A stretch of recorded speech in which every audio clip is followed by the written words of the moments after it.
All right. This has been a long time coming. I've been wanting to do this since last year in like December, but because I was tired and I was trying to get things situated in my life, I put it off until now. But this is a reaction to another Linkara video that's going to be talking about Spider-Man and Superman. Now this one is going to be Superman vs. Spider-Man atop the fourth wall. Yeah. So, without further ado, let's have a look. And welcome to Atop the Fourth Wall, where bad comics burn. So both Marvel and DC put out movies this year about heroes fighting other heroes. It's a thing that I myself don't really get. I don't buy superhero books to see them punching each other. I want them battling evil or wrongdoers. Sure, internal struggles and character dynamics that force heroes onto opposite sides of an issue are great. Even a good brawl between them is one thing, but it kind of gets repetitive after a while, especially when you focus an entire event around the concept. Or several events. Or sequels to events because of a popular movie. There are ways of doing it in good fun, particularly when you're just waiting for the heroes to finally come together and fight a greater menace, but other times not so much, especially when it can come across like these are not adults capable of making logical, reasonable conclusions and just immediately resort to slamming each other through walls. But then who really wants to see a bunch of distinctive characters coming together to fight something evil? Oh look, I seem to have a movie DVD in my hand that's now for sale. But yeah, there are times when it's fun to see two heroes get into a good knockout brawl. And while I didn't like Batman v Superman, Dawn of Justice, the concept of the two fighting and then joining up because of their different personalities is something that feels extremely natural, especially when in the end they're supposed to realize the strengths of the other. World's Finest of the DC animated universe is a great example of how to pull it off in my humble opinion, and I feel Captain America Civil War is one of the best superhero movies ever made. But these films were not the first attempt at making a feature film with different superhero characters fighting one another. From what I can tell, in the early 1970s, literary agent David Obst, who was not only the agent of Bob Woodward and Carl Bernstein, but had his hand in a number of movie productions, suggested to Stan Lee and Carmine Infantino that there should be a film crossover between Spider-Man and Superman. However, because the Christopher Reeve Superman film was already being developed at Warner Brothers, and Spidey was getting a TV show at the time, the two companies just decided, why not, and produced a comic crossover. Don't you love it when major milestones in comic book history, like, say, the first superhero crossover between Marvel and DC, are done just for the hell of it? We need that level of friendliness again. Yeah, we do. Desperately having a pissing match with each other. My controversial thing is more controversial than yours. But yes, the first Marvel and DC crossover. Not the first collaboration, mind you. The two worked together on, of all things, an adaptation of The Wizard of Oz, but a full-on crossover between characters from their respective universes. And they decided to hype it up a bunch, with a huge book, in more ways than one. Hey, you know what would be really funny? If I didn't actually do any research on this before deciding to do it and just assumed it would be 40 pages at most and not the 92 that it is. A nice 92 pages after I just did a huge review. Yeah, that'd be pretty stupid. Surprise, I'm pretty stupid. Oh, wow. I also assumed I'd be able to easily get a copy, but I cannot. This thing is actually pretty damn expensive. The cheapest I could find it on eBay at the time, even counting reprints, was $45, with most original copies being over $100. So screw it, not worrying about that. But there was another way it was big. Namely, it was printed in something called Treasury format. Treasury format books are huge. Basically an oversized novelty book. The kind of thing you'd make if you wanted to do an effects shot where someone is shrinking. The 70s saw a lot of books printed in Treasury format in the hopes that the small additional cost of production but higher price would mean larger profit margins. For example, this Superman and Fantastic Four crossover printed in 1999 is Treasury format. It's bigger than my Buffy Season 9 trades. I can't fit it on my normal shelves. Interestingly, that is the only thing this book has in common with Holy Terror. Treasury format books had their high point in the 70s, but died off for a number I of love reasons. that art. Still, I applaud the fact that they saw how big an event the first Marvel and DC crossover was, and as such wanted to make it as big as it seemed. But yeah, with as rare and expensive as it is, that's why I don't have a physical copy to show off. But hey, I've got scans, so we've got the story. So let's dig into Superman versus the Amazing Spider-Man and see which Twitter team hashtag wins out between them. It's gonna be Spider-Man. It's gonna be Spider-Man. Without question.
Okay, I tell a slight I love that lie song. about the scans. The ones I have are from a 1995 reprint of the comic, which has a cover with altered colors. Namely, that the city is now in black and white. I didn't even get the point of it. At best, it makes Soups and Spidey pop out more, yet they left in a big green squiggly line across the coastline. Why is that colored when nothing else is? Now it's radioactive! That can't be good! Also, I know it's just that they're using the respective characters' logos, but it kind of paints things a bit one-sided when Superman is just Superman, while Spidey is the Amazing Spider-Man. Superman! He's not amazing! The battle of the century! Screw you, Battle of Britain! Up yours, Normandy invasion! The greatest superhero team-up of all time! Admission by Marvel and DC that all of their crossover event comics after this are all downhill from here. Yes, the greatest superhero team-up of all time. Which is why they have verses in the title. But yeah, this cover is up there among the most homaged and spoofed. Although personally, I always found the perspective a bit wonky, especially in regards to Spidey's placement on the tower. The black and white artwork for the city doesn't help either, since now it looks like Spider-Man is attached to it with his butt. After a standard splash page that's pretty much the cover, but from a better perspective, and shows us that Spidey is actually balancing himself one-footed on the story title, we open with the first of 3 prologues, where a giant robot is smashing through Metropolis. And you people keep asking how Neutro's going to show up when he was only in one comic. See? Robot who doesn't know the difference between right and wrong right there. Winter in Metropolis. For some of the city's inhabitants, winter is a time of migration to happier climes, where the sun burns a trifle more brightly, and the air is less bitter and chill. For some, yes. For others, it is a time of screaming and car accidents from the icy pavement. Also, despite that narration, not a bit of evidence in this comic that it takes place during winter. Everyone dresses for spring. Well, either that or global warming has hit the DC universe in a big way. Anyway, Superman is of course flying over to deal with the robot. If it isn't one thing, it's another. There's always some new crackpot with an invention to destroy the world, and they always test it out on Metropolis. Seriously, Gotham is just right there, and Batman is infinitely more squishable than I am. Why do they think doing this in my town makes sense? A voice from the robot proclaims that they've already achieved their victory, and killing Superman will just be an added bonus. It flings him into a building, causing some rubble to fall down towards the citizens of Metropolis. Fortunately, Superman is able to save them, and while normally I'd make a Man of Steel joke or something about this, I'm just more curious why the bystanders haven't run in terror from this thing. It's gone through several buildings at this point, and superhero fights are common. Run for your lives! An inertia blast from the robot sends Soups flying through several buildings. Can't stop my momentum! I'm flying out of control! You know, when you stop and think about it, superhero fights operate on ragdoll physics. The robot arrives at Star Labs and rips open the roof, going to all the trouble of stealing a small computer console, which, given this is the 70s, means small was probably the size of a sofa chair, and tossing it inside its mouth. And disposes of the device in a manner which, while fitting, is also vaguely unsettling. Ew, chew with your mouth closed, robot! So really this robot is just that guy from a fruit pie comic that kept talking about computer chips. Not where I expected this crossover to go, but he was a Spider-Man villain, so I guess it counts. Although, given the computer connection, this could very well be the next evolution of Printout Man, too. In actual physics, giant robots like this don't really work, and the comic actually bothers to remember that, so it's using some kind of gravity beam to keep itself moving. Soup applies a harsher amount of pressure to counteract the beam and shoves the robot into the ground, but its head detaches and flies off. However, we soon learn the head is a distraction, allowing for Lex Luthor, who is inside the body of the robot, to get away on a jetpack. Ah, Superman, you do disappoint me.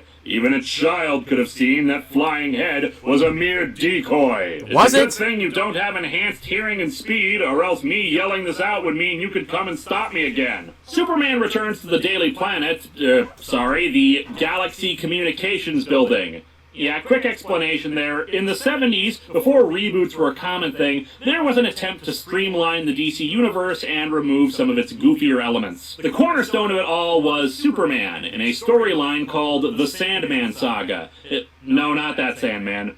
No, not that one either, though with the Spider-Man crossover I can see why you'd think that. But long story short, Superman would end up depowered a bit, all kryptonite on Earth would become inert, and Clark Kent would no longer be a buffoon as a cover. That and one other thing were the only things that lasted, namely that the Daily Planet was bought out by Galaxy Communications, and Clark became a TV reporter instead of a newspaper reporter. It was an attempt to modernize things a bit, which doesn't quite work these days, since it would mean Clark Kent writing BuzzFeed articles called, "You Won't Believe These 15 People Who Are Not Superman." After foiling a prank by the character Steve Lombard, introduced in the 70s as a comic relief character, the head of Galaxy Communications talks to the news team about their upcoming attendance of a World News Conference in New York. However, he's interrupted by the news report about the giant robot. Wreaking havoc of the entire West Side. Most of the demolished buildings were empty. Oh, so Luthor was attacking Angel Grove. And the news report says that the computer that was stolen was specifically designed for directing orbital satellites. Sorry about that, y'all. Deciding to track where the robot came from, Superman heads to Metropolis Bay, where he finds an undersea lab that pulls him inside. Luthor reveals his plan to use specially designed lasers to blast Supes, but he manages to evade them well enough to destroy the control console. While Superman is temporarily blinded by the lasers, Luthor manages to get the satellite control chip away and sent to an alternate hideout. But Superman recovers fast enough to actually take Luthor into custody. And so we bid a temporary farewell to the man known as Lex Luthor. We'll also bid farewell to Clark Kent as he hurries to join his friends aboard an evening flight to New York. Okay, However, so that's how it's a he goes to New United York. Flight, so after the delays and cancellations, they should arrive just as the conference is ending. After a quick recap of who the hell Superman is, which probably should have come before the story, we move into the second prologue, where Spidey is surprisingly not swinging around, just kind of laying on top of a flagpole. Winter and How is he able to do that? like Metropolis, Manhattan has had a relatively snowless winter. And like Metropolis, Manhattan's winter has been cold and bitter. Which is why no characters in this story are wearing coats, and Spidey feels perfectly comfortable resting his spandex-clad ass on a piece of metal at night. He spots some crooks robbing. Well, maybe, Linkara, maybe he's got some thermals on. It's cold as death's ass out there, and I wear thermals. Maybe he's got a thermal under that suit. You know? In the Metropolitan Museum and swings in. This reveals to us that the crooks are General Patton. You magnificent bastard, I read your book! And no, they're not supposed to be army men or something. It's just they all happen to be wearing dark green jumpsuits and helmets. What? It's weird, even for hired goon attire. Okay. And yes, indeed, they are hired goons, working for Dr. Octopus, who shows up to confront Spidey. Look to the sky, Spider-Man! Sergeant Pepper and his Lonely Hearts Club band are making out with a girl group and singing Lucy in the Sky with Diamonds. It wasn't just just an hallucination. No, it is his new vehicle, the Flying Octopus, aka the Hentitron 9000. I'll give it credit, it is a unique looking vehicle. Probably could have made a ton of money on however the hell you're making it float, Doc, but I'm not a scientist. Yeesh. And I thought the Spider-Mobile was a fiasco. Yeah, true story. There was a Spider-Mobile very briefly in comics, like an issue or two. Long story short, it was a publicity thing with a company creating a supposed pollution-free car, and Spidey accidentally drove it into a river. Unfortunately, the Flying Octopus proves to be a rather powerful tool, since it knocks out Spidey in the ensuing brawl, and Dr. Octopus gets away. To continue Peter's good night, he brings the photos to the Daily Bugle to show to J. Jonah Jameson, who immediately orders the photos to be developed and the best slapped on the front page for a night edition, without ever bothering to look at them. Oh, and since Jesus. the cameras were out of sync, the papers are sent out with a crappy close-up shot. J. Jonah Jameson writes a million editorials about how evil Spider-Man is, but can't be bothered to double-check his own newspaper before sending it out. And of Mary course, Jane that's shows Peter's up fault. as Jameson throws Peter out, as if this was his fault, and he explains what happened to her. He also mentions the upcoming news convention, but when he spots an unusual-looking blimp in the sky, he ditches her and heads off to confront the blimp, thinking it's the Flying Octopus in disguise. Mary Jane probably won't speak to me for a week, since she did meet me at the Bugle so we could see a movie, but there are some things more important than Gone with the Wind. As God is my witness, I'll never go on a date again. Spidey leaps through the fake surface of the blimp, which would have been hilarious if he had been wrong and this was a real blimp. Would have gone right along with the night he was having, and lands on top of the Flying Octopus. The Flying Octopus ends up crashing, for some reason, into the Central Park Reservoir, allowing Spidey to beat him up and leave him for the cops. The prologue ends with Peter meeting up with MJ the next morning at the World News Conference, and she seems unusually happy to see him considering what happened. She's just been waiting since last night for Peter to apologize and try to win her back, so she can respond, "Frankly, Tiger, I don't give a damn." After a one-page explanation of Spidey for any newcomers, we enter the third and final prologue. Said prologues, including the bios, make up the first 38 pages of the book. Over a third of the thing is taken up by the prologues. Damn. Let's just make it part of the main story. Yeah. Anyway, we cut to Deming, New Mexico, the site of a maximum security prison that's supposedly escape-proof, where supervillains are held awaiting trial. Dr. Octopus is already there as Lex Luthor is being walked in. "You won't walk free this time, Luthor. Every cell has an automatic video monitor, complete with a sound pickup. When you use the toilet in your cell, we'll be able to hear everything.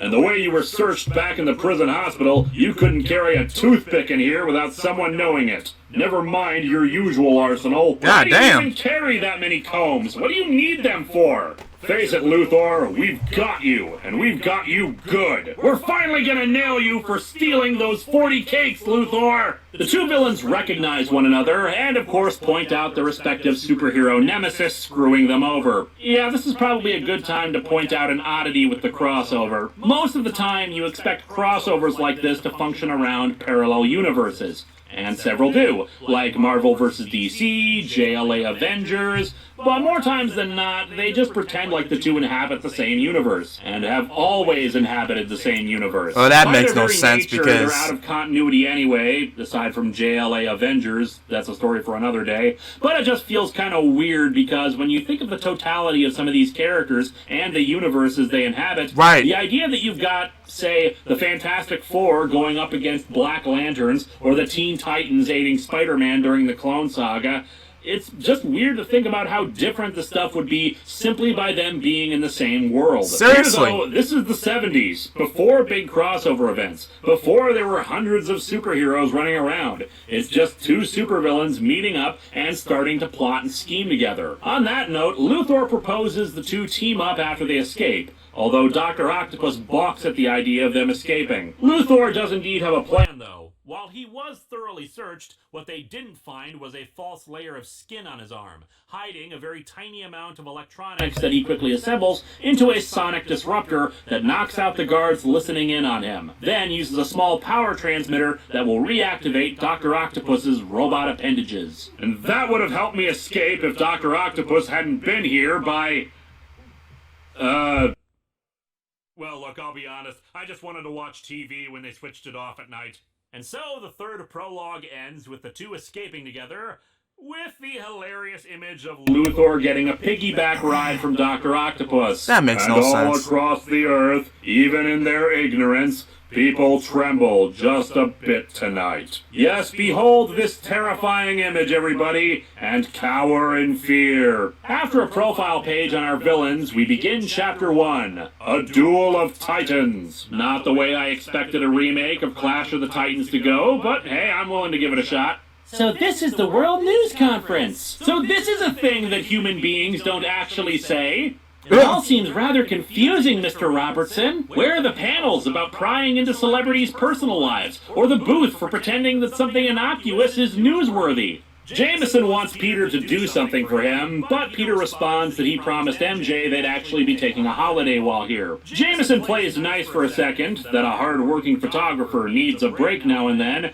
but then spins it around to insult Peter and stating he isn't hard-working or the like. And frankly, after the crappy photos the night before, I'm not really all that shocked. Peter, however, has had enough of his dickishness. One minute you're Mr. Gladhand, the working boy's friend, the next, you put the knife in! And do you know how much stab wounds cost to treat on the pitiful salary you hand out? But yeah, he basically tells Jameson to blow it out his ass and storms off, with MJ close behind. You were so busy making a dramatic exit, you forgot your old friend, MJ. Yeah, he seems to be making a real habit of that lately, MJ. But nah, of course she forgives him. How can you hate anyone wearing that sweater?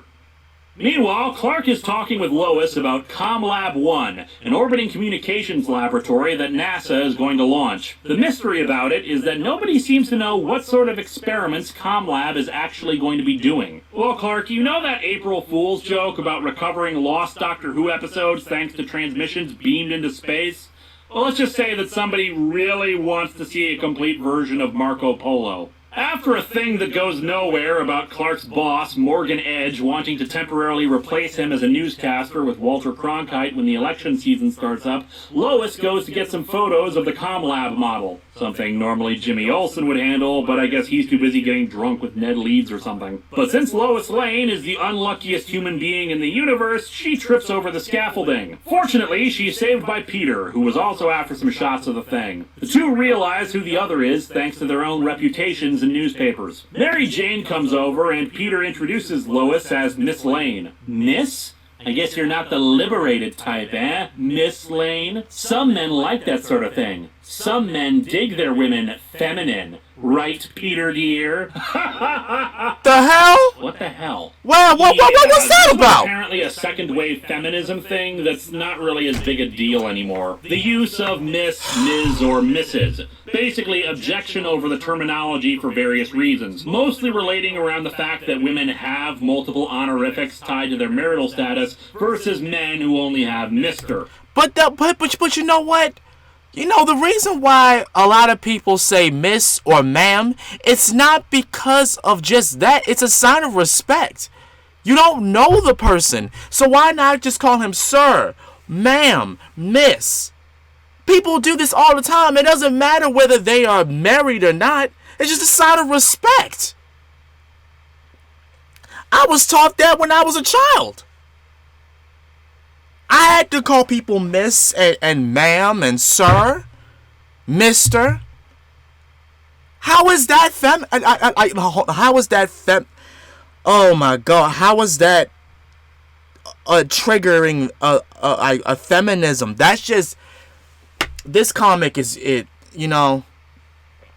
The other video that I had reacted to that was talking about Batman versus not Batman, Superman and Spider-Man.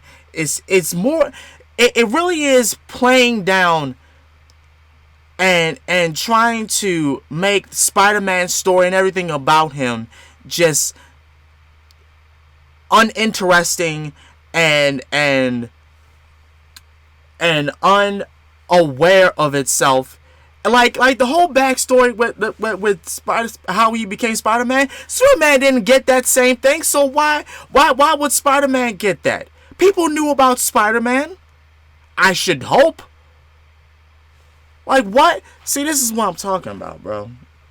This is what I'm talking about. They even tried to downplay Spider-Man in this comic and everything about him. Fucking hell, man.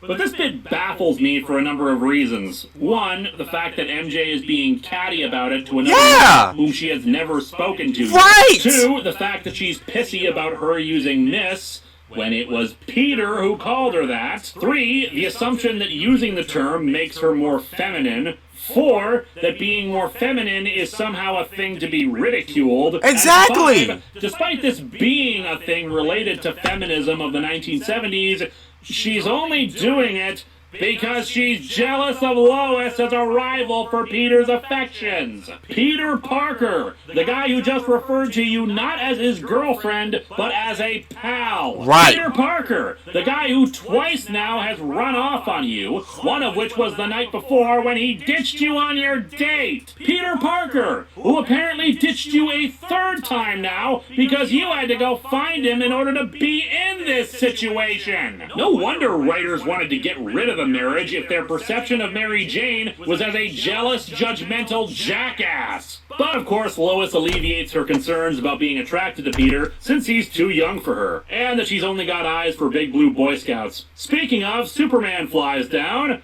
and shoots his heat vision at the two women, making them vanish. Superman is a dick. But, of course, something is up, since nearby Clark Kent just saw Oh, I'm about to say, what? In a cute little reference, Peter asks Clark Kent where the phone booths are so he can change into his costume. It's funny how that image of Superman in a phone booth has endured, despite that not being a thing for a long time. Speaking of course, there are no phone booths in the convention center, just stalls. So Peter has to go to the roof to change. He immediately encounters Superman as we enter into Chapter 2, When Heroes Clash. Far out! The 70s. Yeah. Superman, thanks to J. Jonah Jameson's exquisite editorials about Spidey, isn't actually certain if he's a hero or not, so he assumes he's connected to the fake Superman attack. However, Spidey is of course blaming Superman for what went down. We soon pull back from the fight and see Luthor and Doc Ock, with Luthor even in a Superman suit and a fake mask. We've got to assume that's a bodysuit too, otherwise Lex is buff. Of course, this is Superman we're talking about, so this fight should be as one-sided as Godzilla vs. Bambi, so the villains decide to give Spidey an edge in the fight, shooting radiation at him. You mean that red sun radiation device you prepared? Precisely. Though the radiation charge is purely temporary, it should stir things up rather nicely indeed. Of course! Don't you know anything about science? So yeah, since Spidey now has red sun radiation around his body, and yet is not lighting him up like a neon sign, and wait, if you have a gun that shoots red sun radiation, why don't you aim it at Superman? Spidey is able to punch Superman hard enough to knock him back. By this point, Supes has figured out that something's up, but Peter's been riled up all day and refuses to believe that Superman isn't involved, even though he privately thinks it's weird that he's able to hit him so hard. Finally, Supes is pissed off enough to try to punch back, but at the last moment he pulls his punch, realizing he's angry enough to kill. Fortunately, he doesn't have to, and just the wind blast from the punch is enough to send Spidey flying through the air. What? Anyway, this fight should be taught at comic book schools, because it's damn spectacular. The pacing is excellent, the flow of the fight moves naturally, and every single impact that's supposed to have weight feels like everything just shook. It knows exactly when to use the splash pages and two-page spreads to let the fight move and show off distance and power. I talked about this years ago in a Youngblood review, but it bears repeating. Bad fight scenes are where every panel is an over-the-top, exaggerated, huge impact, and it's boring as all hell. Hell, it's not just Liefeld that has this problem. Look back to Greg Land. Because his stuff is traced from single images, it's just a chaos of people making the punch or swing or kick. Here, though, you get the wind-up and then the swing. The build-up is what shows this stuff has weight, not just the impact. After that little air blast sent Spidey into a museum, he swings back over to Supes again. So Supes thought he was angry, huh? He hasn't seen angry till he's seen me angry. You wouldn't like a science major when he's angry. And boy, am I angry now! And of course, when Spider-Man is angry, he does cartwheels. But anyway, the red sun radiation wears off, so the impact just sends Spidey bouncing backwards. And thus we come to one of the more infamous lines of this book. How'd you get so hard so suddenly? Are you sure it isn't time for a colorful metaphor? And another punch. You have gotten harder! It is fascinating how, if you only heard the dialogue without looking at it, it's just a really rough gay porn sequence. Oh After my repeated gosh. punches to Superman's torso, Spidey finally gives up when his hands are in too much pain. The two talk and compare exposition, handling things properly with a handshake and the realization that they've been duped. And so we enter Chapter 3, The Call of Battle. Unfortunately, neither of them were by the phone, so the call went to voicemail. Superman has used his X-ray vision to track a strange energy signature from the convention center to an old railroad yard. After Spidey evades the death traps inside of the place, Superman just slams through a bunch of walls to get in. And it's really fascinating to me that this was their plan. Let Spidey be the guinea pig, while Superman just waits outside for a few minutes. Exactly, and don't then play comes Spider-Man in. again. He's the lead with the invulnerable Like he can't smash through Cortisol. shit. Anyway, yeah, a hologram of Luthor and Doc Ock reveals that MJ and Lois are alive and well, just trapped against a pillar. Where MJ appears to still be lecturing Lois on how calling her Silver Age comic Superman's girlfriend Lois Lane is just demeaning because she knows she's really after Peter. The holograms are just there to say, "Mwah ha ha ha, we're working together, screw you guys," before disappearing. However, there is a bunch of computer equipment left behind, so Spidey figures he can access it to get more information. And the computer explodes. You see what happens when you don't follow Avery Brooks's advice? That's gonna take some serious software. Yeah, it was booby-trapped, and Superman manages to get Spidey away from the computer before the explosion killed him. Fortunately, Superman uses his super speed and photographic memory to reassemble the computer from the ground up without any such explosive traps. And he was able to make the hardware not be completely fried by the explosion, thanks to his super no-I-don't-buy-it-for-a-second powers. Seriously. Then again, Superman does hang out with the Tandy computer whiz kids. Maybe they showed him how to do that. Using the magically repaired computer, Spidey is able to track the hologram signal to Mount Kilimanjaro. Superman helps Spidey travel there via the web skis. Because What? he's traveling along mountains instead of flying through the air? Huh? They come across a group of Maasai warriors. My friend and I have come from the sky seeking two evil men. One is a man of many arms who... Wait a minute. If they came from the sky, why does Spider-Man have web ski? See, they just making Spider-Man look stupid. I swear. If they're in the sky, why would is it because he was riding on Superman's wings? So they just literally made Spider-Man the sidekick. Hate this comic. You're Superman, Hate this aren't you? comic. I saw photos of you when I studied in London. Superman has kind of racist assumptions. This entire section is just kind of weird, and I'm not sure why they felt the need to include it. Seriously. After meeting with the tribe for a bit, they learned that a warrior ventured too close to an area of the mountain and vanished. And when they go to investigate, they find said warrior, who has been brainwashed and enhanced by Luthor so that he actually poses a threat to the two heroes. Superman realizes that the warrior's blade has been charged with red sun radiation too, so he comes up with a plan. Spider-Man, you're webbing! When I fought you earlier, I analyzed it with my supervision. I believe I can change the chemical balance of your web with a dose of heat vision. I What? can change the chemical balance of it with my heat vision so that it's on fire. Wait. No, That he makes- uses his heat what? vision to harden the webbing so that it's as strong as steel. This makes no sense, and yet it's working. With the tribesmen dealt with, we enter Chapter 4, Doomsday Decision. Oh, great. In this version, Doomsday is going to be made up of the DNA of Luthor and Dr. Octopus. The two enter a high-tech control room, but the villains are nowhere to be found. Your pal Luthor goes in for gizmos in a big way, Soups. You ask me, he's seen too many James Bond movies. Well, he does kind of look like Blofeld. Lex Luthor isn't the sort of man you joke about, Spidey. In everything he does, he's deadly serious. 40 cakes, Spider-Man!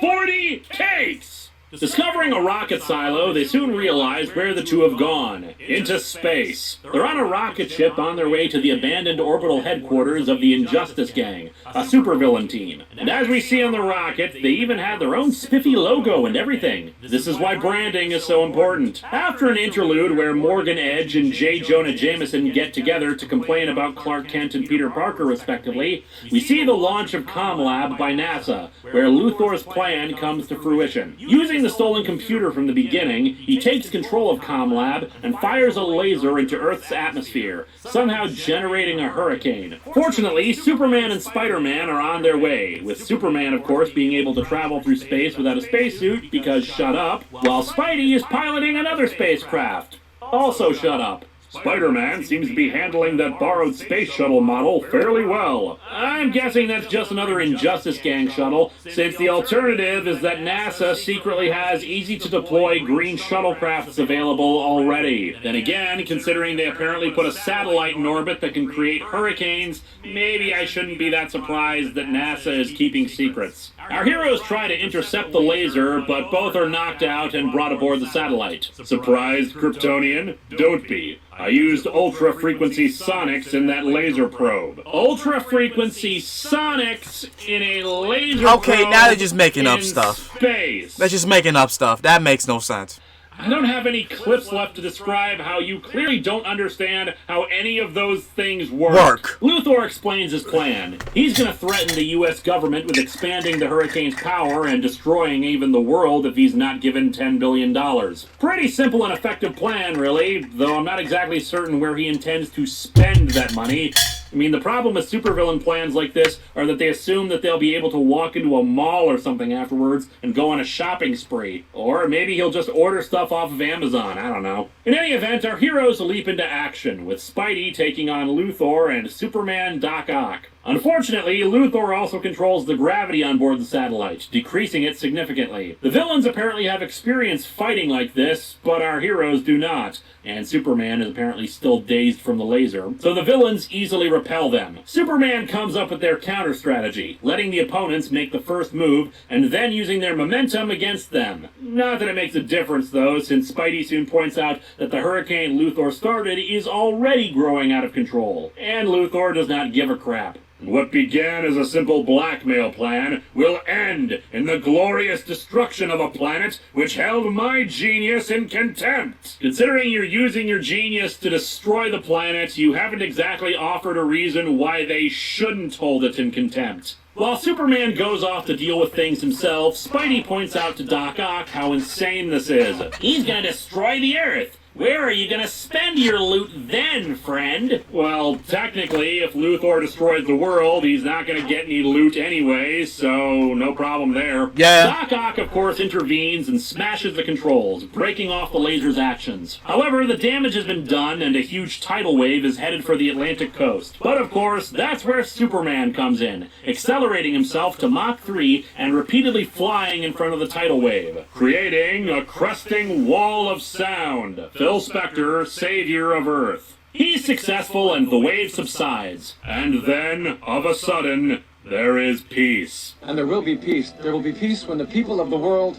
want it so badly. Well, I guess we wanted peace bad enough this time. Afterwards, Doc Ock and Luthor have been webbed up, and our heroes discuss whether it was luck or fate that brought them together. And they end with a hearty bro handshake a la Predator. You son of a bitch.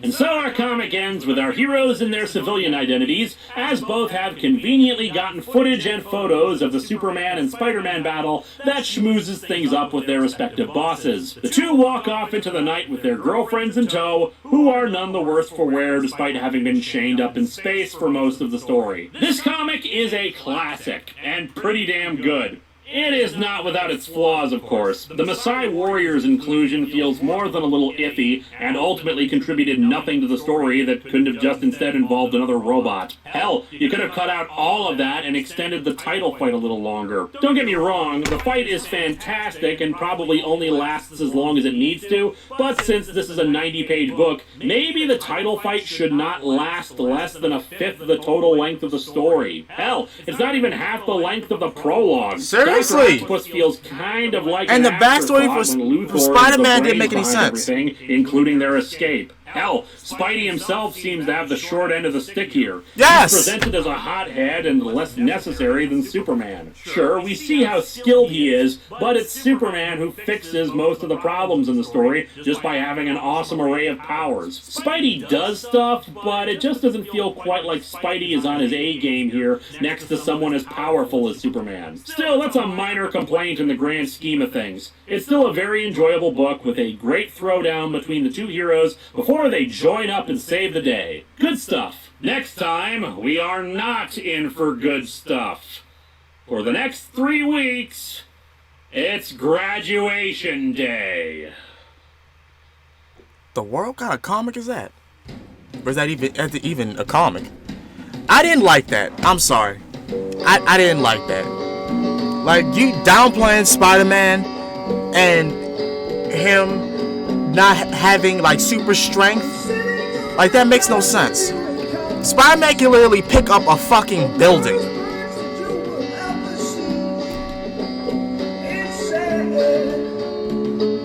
He can go through walls. It's not like he literally pull the ground up and throw it against somebody. Like come on, dude.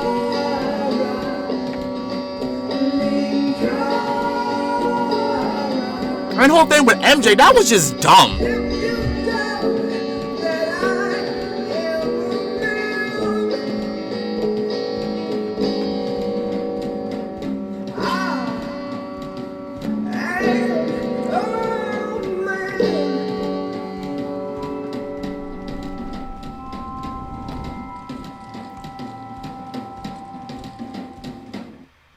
Ah, ladies, I'm pleased you're still well. I hope you enjoyed your little trip. Teleportation can sometimes be somewhat unsettling, I know. If you can teleport, why did you take the shuttle up?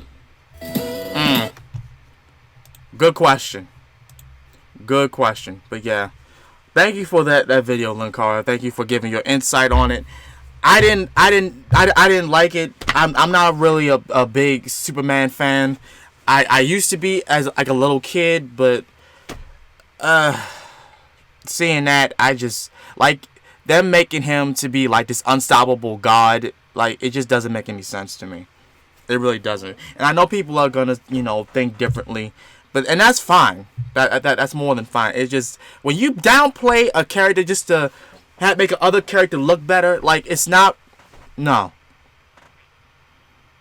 that doesn't make any sense. That just doesn't make any sense. But yeah, thank you guys so much for watching this. Please be sure to like, comment, subscribe. We are going to be on the road to 4,000 subscribers this year. So if you want to subscribe and you haven't, please subscribe, like the video, support this channel, support Linkara Atop the Fourth Wall. As such, this has been Master of Sakurai. I'll most definitely see you again next time. I'm out. Peace.